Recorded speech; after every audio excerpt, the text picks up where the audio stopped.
Okay, today we're going to go over how to make a PCR. You're going to need a few things, a kit, and it looks like this. It's from Qiagen, Cyber Green, catalog number 1562. And this is basically the filters. We're running the RNA through these filters in order to extract the RNA and keep it as clean as we possibly can. We use filters. So let's get started. Okay.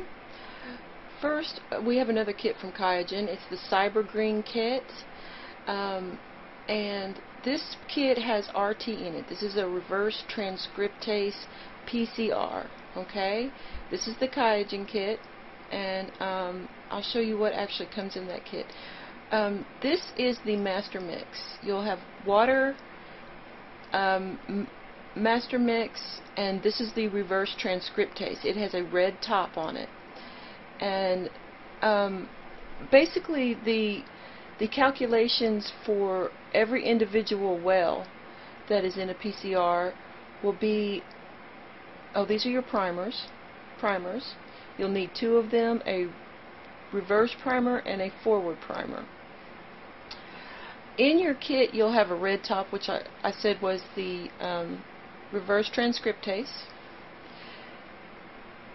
and all of this must be kept on ice, especially the reverse transcriptase. It will degrade very quickly. And basically this PCR I'm mixing in a larger tube, and the first thing that's going in now is the water. I'm placing 6.6 microliters of water into the tube. 6.6, and that will be multiplied by every well that you will be filling. Okay, the next thing that I'm putting into it will be the master mix, and the master mix has a purple top. You'll need 10 microliters per well of the master mix. Okay, so that's what I'm doing. I'm actually completely filling this plate. I'm using all 96 wells of this PCR plate, so I have to multiply everything by the number 98 at least. If I'm doing 96 wells, I need to add a little bit on, just so I'll make sure I'll be able to cover each of the wells with 18 microliters of the master mix fluid. So now I'm going into my master mix, and my pipette I have here is it can pipette up to 1,000 microliters, which is what I need of this mix in order to get the correct calculations. My master mix goes in the mix, and sometimes I pump it up and down like that to mix it up, to mix it with the water. So far I've only placed in the 6.6 microliters of water and the 10 microliters of master mix. And the master mix is something you need to keep on ice too. Now this is the RT on the red top. For the mix, the RT needs 0.2. That's 0.2 microliters per well. So I would have to take 0.2 and I would have to multiply it by the number 98 to get the amount that I need for my PCR. So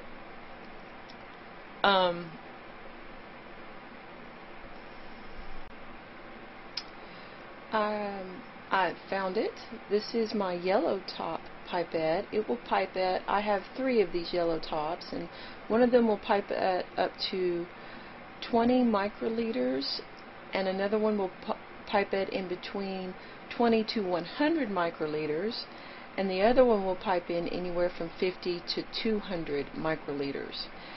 And there's my tips. I've got my tips. Get it on as tight as I can, and then I want to add, at 20 microliters, I'm going to want to add my reverse transcriptase.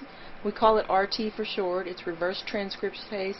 It's what helps the RNA in the PCR get converted into DNA, because that first initial step has to be, it has to have reverse transcriptase to help this. That's the difference between a regular PCR that uses DNA and this PCR, which is uses mRNA, which is a one-sided plate of the DNA is what RNA is. So the next thing I have to put in is my floral. This is my floral, and I'm shaking it kind of to unthaw it and mix it. My floral still has a little bit of ice in it, so I'm going to make sure it's thoroughly thawed before I put it in the mix. Right now you don't actually see it in the picture, but I'm mixing the floral. Still mixing, and you can actually put this in your hand and hold it, and the heat of your hand will actually kind of thaw it a little quicker when they're in these small tubes.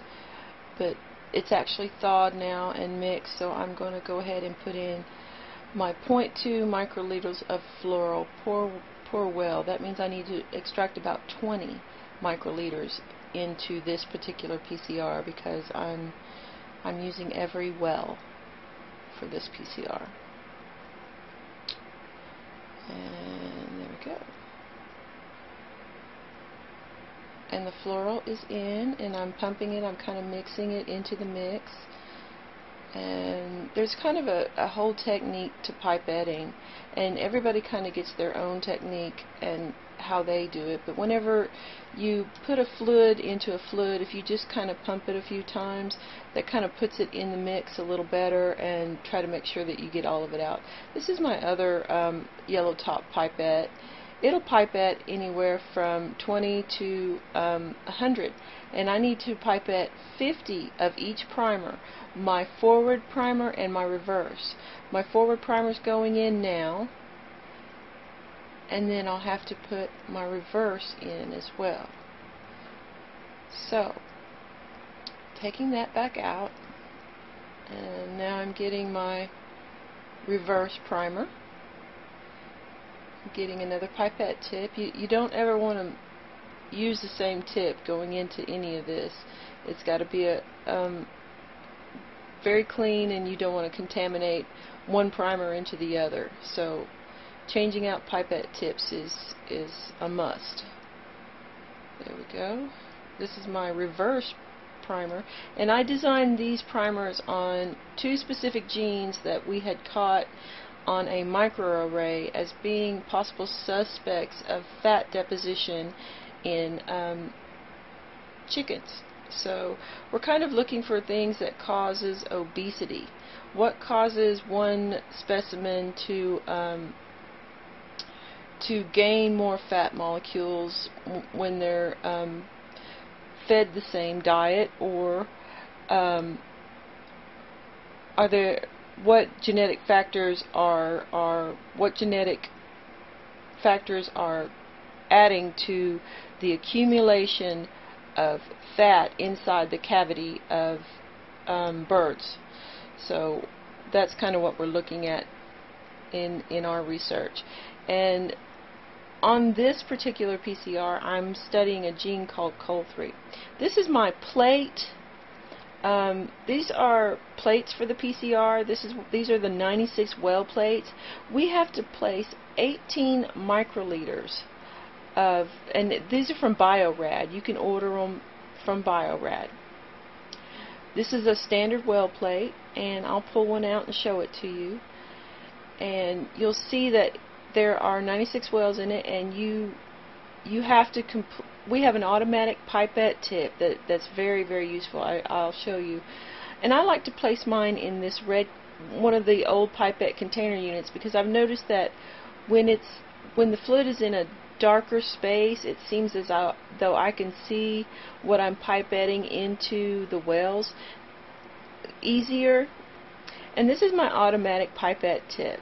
Okay, this thing is really great because I can go from well to well to well, adding 18 microliters per well every time I I can pick up a total of 16 amounts that I can just go directly into. See?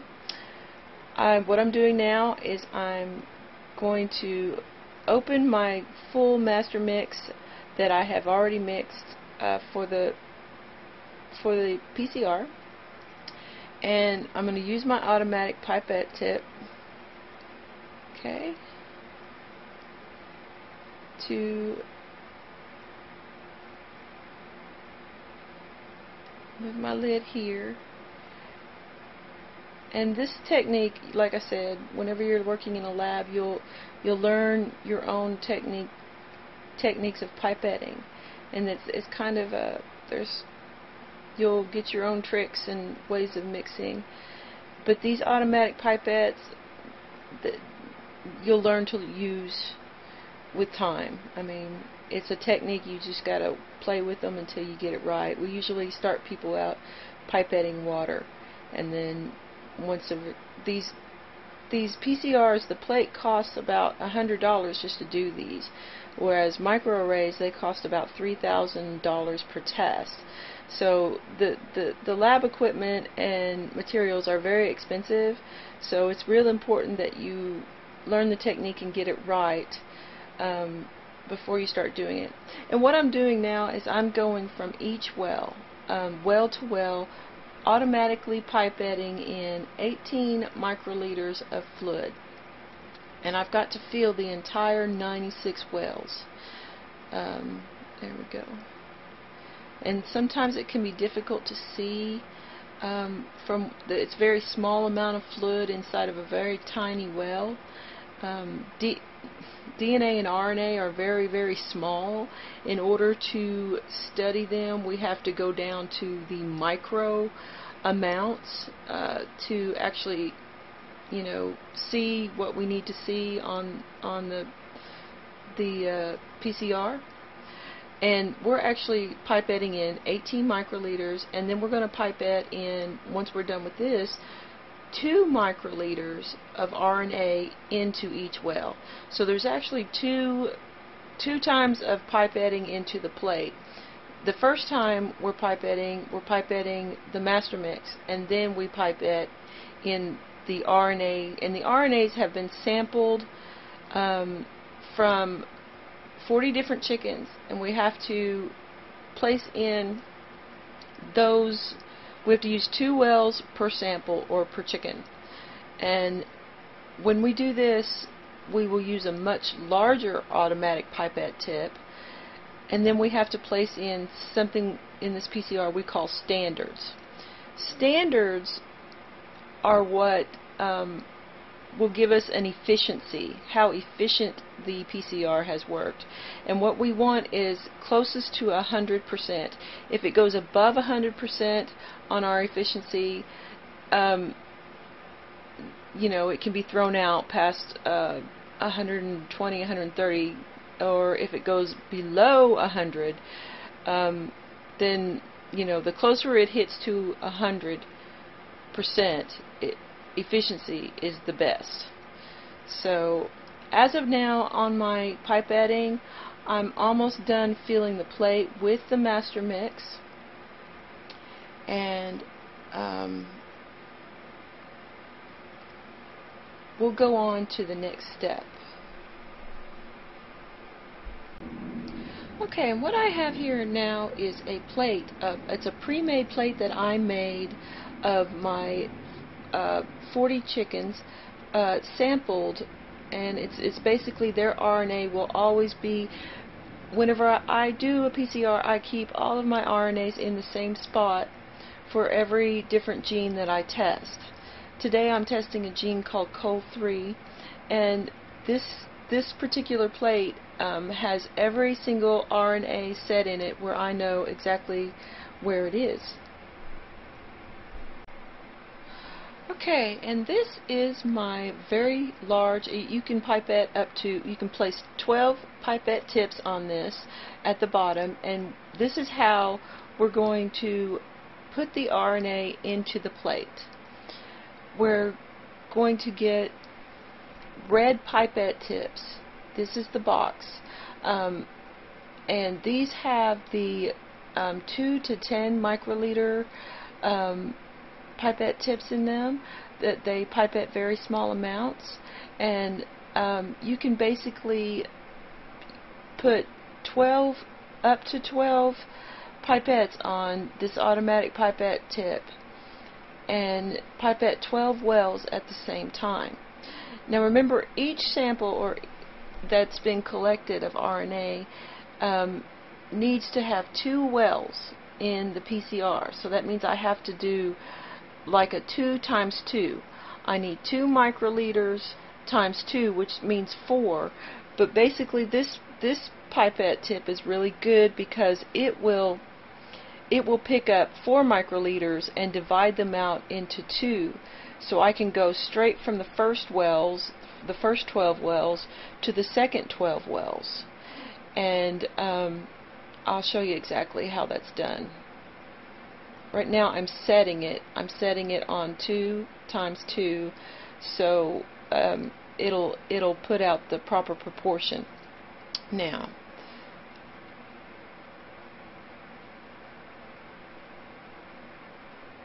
I've got to open my plate, and it's got a protective covering over the top to keep the RNA safe from getting degraded from all kinds of things. So, and as soon as we get done, we want to make sure that we put this top back on the RNA as soon as possible, you know, to keep it from not degrading. The freezing thaw process of RNA causes a lot of degradation, or it can cause it, and you don't want to get your RNA dirty. RNase, which is a molecule that's everywhere, will split your RNA and degrade it to where, you know, you won't be able to use it anymore. It won't work. So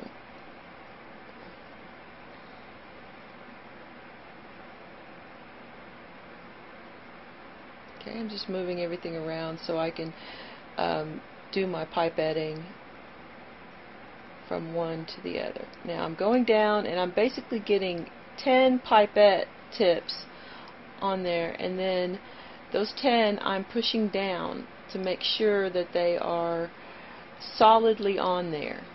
Okay, and if you don't do that, I hate to say it, I have had situations where they were kind of loose and my RNA wouldn't extract properly, and it can mess you up. So now I'm kind of turning it a little bit. Once I get it into the RNA wells, I'm just kind of swishing it around. I'm mixing it a little more. You have to mix and spin your plate. You have to centrifuge it to get all the RNA down to the bottom, and then you have to kind of mix it. We do have a mixer in the lab to mix the plate. Okay, now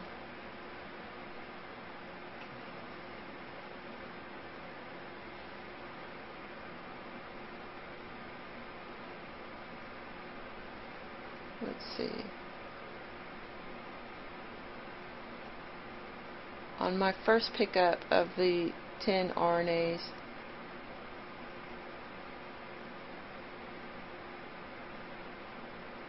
I have to kind of look at the RNA in the light to make sure that the RNA is in there. If you hold the pipette tips up to the light, you'll be able to see the RNA inside of the tip to make sure that your RNA is about the right quantity.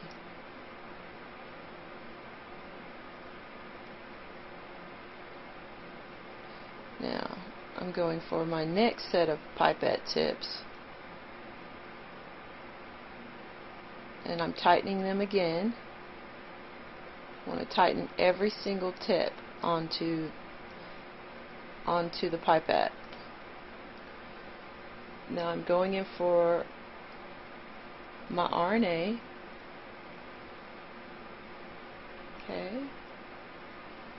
Now I'm holding it up to the light to make sure that the RNA is in there, and now I'm going into my well plate. There we go. And now I'm going into my second well plate. Now I've just pipetted 20 wells of my 96 well. I pipetted the RNA into 20 wells. Now I'm going for my next set of 10 pipette tips. And trying to get them all on there. Now I'm tightening them again. That has to be done every single time for my pipette. Now I'm going into my next set, my next row of RNA, and I'm pulling up 4 microliters of RNA to be extracted into another 20 wells. I'm doing some mixing here, kind of mixing the RNA around. And then I'm looking into the light. Looking into the light will help me see if I've got any RNA in the tips. And now I'm placing that RNA into the well. Now I'm going for my next 10. Now I have so far pipetted in 40 well plates because I did 10 at a time twice. So whenever I get done using this large automatic pipette tip, I will have pipetted in 80 wells, and then I'll have to do my standards and my control. You have to run a control of no DNA or no RT inside of your PCR. I'm pulling up my RNA, checking in the light to see if there is RNA in it. And now going into my well plate and placing my RNA into my well plate. There we go. So now I've pipetted 60 wells of RNA. And next thing I need to do will be my standards. I need to pipette my standards, and I will use an automatic pipette tip for that. Now, my standards are what gives me, like I said before, the efficiency. And these, I use the same small pipette tips, but first I'm going to put the lid on my RNA. My RNA has to have a lid tightly on it, and every single well has to click into the container wells of the RNA, and then place it back on ice. It's got to be placed back in the freezer as soon as possible, because that helps avoid degradation. Now,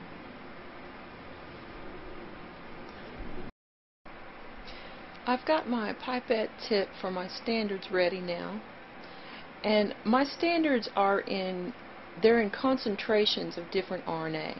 This first concentration that I'm pipetting in is at 100 nanograms per microliter. It's the highest concentration. I call it my standard 1. My standard 2 is going to be at 50 microliters of nanograms per microliter. That's the concentration of RNA. And I can also teach you how to nanospec to find out the concentrations that you need. In order to get the efficiency correctly, we have to put in standards that are exact, that the ice cycler, the computer, the PCR machine, can actually pick up the concentrations. This is my third standard. I call it standard 3, and it's at a concentration of 25 nanograms per microliter. So, and basically I have 7 standards that I pipe into 2 different wells. So each standard gets 2 wells. In goes standard 3, and this pipette tip will pipette both wells at the same time. Now my standard 4, and that is a basic concentration of 12.5 nanograms per microliter, and it goes down in intervals of anywhere from 1/2 to 4. So you would actually take the concentration of, say, 100 and divide it by 2 or divide it by 4, and that's how we made our particular standards. They are made in other concentration intervals, but I notice that whenever I use these, I tend to get very close to 100% efficiency. And the thing about having 7 standards, if your efficiency is a little bit off, you can actually delete one of the standards and then, you know, to get that closer efficiency to 100. And usually this works almost every single time. I get about 100% efficiency using these standards. And the standards are basically a pool of all of the samples. They're a higher concentrated pool of all of the sample birds that I have sampled. And that's what we use to make our standards. We get them at very high concentrations. We get them all down to 100 nanograms per microliter, and then from there we bring our original concentrations down to anywhere from a 10 to a 25. Our sample concentrations will be anywhere from 10 nanograms per microliter to 25 nanograms per microliter, but our standard concentrations will start off at 100 and then lessen in an interval that we can calculate, that our PCR unit can calculate on the iCycler. And I'm almost done putting my standards in. And then the very last 2 wells will be a control, where we place absolutely no RNA or anything. It's just basically the master mix. Now what I'm doing is I'm getting out a rubber jammy that comes with these are clear, like lamination tops. That's kind of what they look like. They look like lamination. You pull them off, they got a sticky side. This is what we're going to cover the PCR with. So we're going to place this down over the PCR and place it without wrinkles, get it as close on there as you can get it, and then use the rubber jammy and try not to touch it with your fingers or get the top dirty. That'll throw off your test. But this rubber jammy is what closes down the lamination on the plate, the PCR plate. And then through every single well, if you go in with the sharp side of the jammy and you rub along the insides of each well, it'll close those wells off better, so they won't. So the PCR is a process of thermal cycling. It will heat up the plate and then it will cool the plate down. Heat it up, cool it down. During that time, your fluid, you've only got 20 microliters of fluid in each well, so you want to take the rubber jammy and close off each well with the laminate so it doesn't evaporate. We're trying to stop evaporation, because if it starts evaporating in any of your wells, especially the side wells, the very outer side, they tend to have more of a chance of getting open because they're near the end of the plate and they're near the end of the lamination, and if they're not closed off correctly, there you go. They'll, like I said, it will evaporate, and then you won't get good solid results on your PCR. This is a close-up of the PCR plate, and as you can see, that's what goes in the iCycler. This is our RNA storage plate. This is what I keep my RNA stored in the freezer. And this is the iCycler. This is what we use. This is the unit we use for the PCR. You just basically open the hatch and pop your plate in the hatch, and then you punch your samples into the computer and you're ready to go. You'll have your PCR. And that's how you make a PCR. Hope you learned something on this, and hopefully you'll get the chance to come to the lab and I'll get to teach you. Thank you very much. Have a good day.